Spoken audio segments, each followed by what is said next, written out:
first up is a 1965 quarter. Now I know a lot of people will comment and say, hey, I got the 1965 quarter, but what separates this is that it is an error coin. It has a double die obverse. So there's doubling taking place on the front of the coin. Now here are a couple examples of double dies taking place on a 1965 quarter. You can see there on the lettering as well as on the date 1965 itself.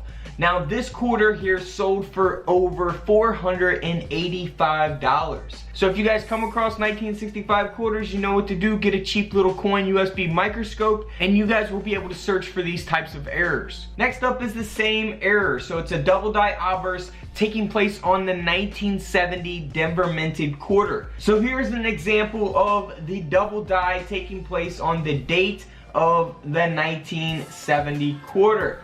Now this quarter here sold for over $2,800. Moving on to a 1971 Denver minted Washington quarter. Now this is an lamination error. So what's cool about this particular coin is that they actually got the lamination piece separate from the quarter, so that is pretty amazing there. Now this quarter and of course its fragment there sold for over $235. Moving on to a 1990 Washington quarter. Now this quarter has been double struck and it's got the flip over and collar, so it's double struck and it is rotated. It's almost rotated all the way around there. You can see the reverse on the obverse of the coin, and then of course the obverse taking place on the reverse of the coin. Now this 1990 quarter sold for nearly $1,500. Moving on to a state quarter. This is the Connecticut state quarter from 1999, Philadelphia minted.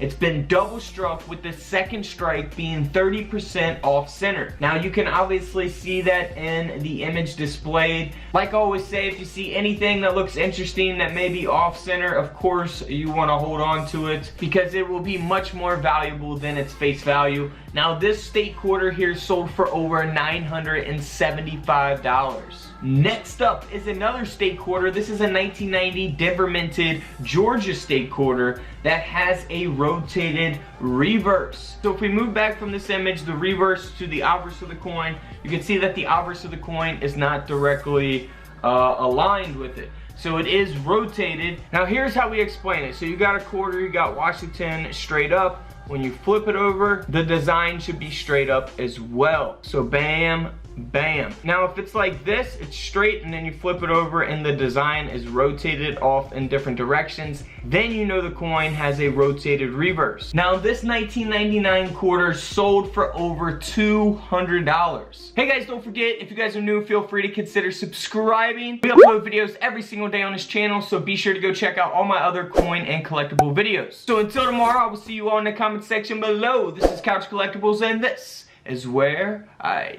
disappear.